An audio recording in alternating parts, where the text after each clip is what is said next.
আসসালামু আলাইকুম। আশা করি সবাই ভালো আছেন। আজকে চলে আসলাম বাংলাদেশ ধান গবেষণা ইনস্টিটিউট ফিল্ডে। এখানে মেশিনের সাহায্যে ধান রোপণ করা হচ্ছে। এটি একটি বড় অটো মেশিন। এটা দিয়ে ধানের বীজতলা অটোমেটিক জমিতে রোপণ করা যায় এবং একসাথে এত পরিমাণ ধানের চারা রোপণ করা যায় যেটা অকল্পনীয়। এটি হলো বিড়ির নতুন একটি মেশিন, যেটার সাহায্যে ধানের চারা খুব দ্রুত রোপণ করা যায়। এটায় কমান্ড দেওয়া আছে যে প্রতি গুছিতে 1টা 2টা 3টা অথবা 5টা যে কয়টা চারাই রোপণ করতে চাই সেটা কমান্ড দিয়ে রোপণ করা যায় এবং এত পরিমাণ চারা রোপণ করা যায় এই মেশিন দিয়ে প্রতি ঘন্টায়, যেটার হিসাব আমি এখনও পাইনি, কিন্তু প্রচুর, মানে 100 জনের প্লাস এই মেশিনে ধানের চারা রোপণ করতে পারে। এটি একটি বড় মেশিন। এটি দিয়ে ধানের চারা রোপণ করা শেষ। বিড়ির উদ্ভাবিত একটি ছোট অটো মেশিনের এখন ট্রায়াল হবে। এই যে দেখুন, এটায় ধানের বীজতলা সেট করা হচ্ছে।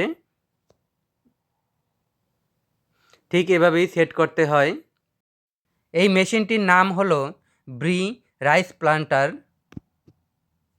ধান রোপণ করা থেকে ধান কাটা পর্যন্ত যদি অটো মেশিনের সাহায্যে করা যায়, সেক্ষেত্রে আপনার ধান উৎপাদনের খরচ অনেকাংশই কমে আসবে।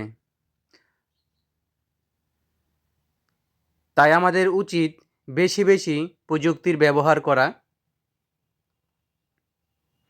দেখুন কীরকমভাবে সেট করা হচ্ছে।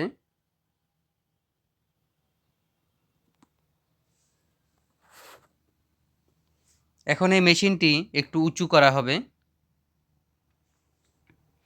কারণ এখন মাটির সাথে লাগানো আছে। এই যে দেখুন, উঁচু করা হচ্ছে।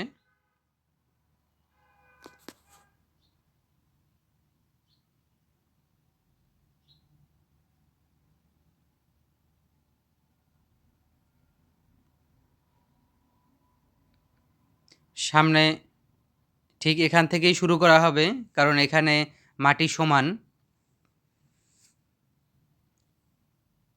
প্রথমে মাটি সমান করে নিতে হবে। এই যে দেখুন, রোপণ করছে। এটা হলো ট্রায়াল চলছে, যার কারণে এটা সুন্দর পরিপাটি করে করা হয়নি। দেখুন মেশিনটার ট্রায়াল চলতেছে, তাই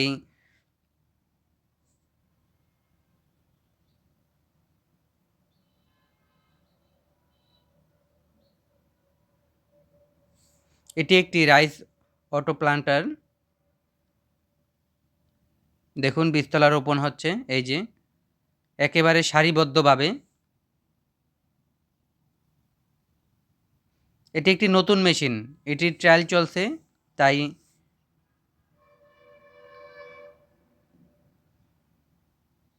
দেখুন কি সুন্দর রোপণ করা হয়েছে।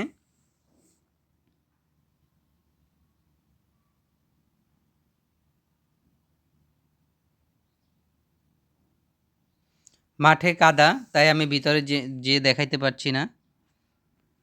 তো আজকের মতো বিদায় নিচ্ছি। আল্লাহ হাফেজ।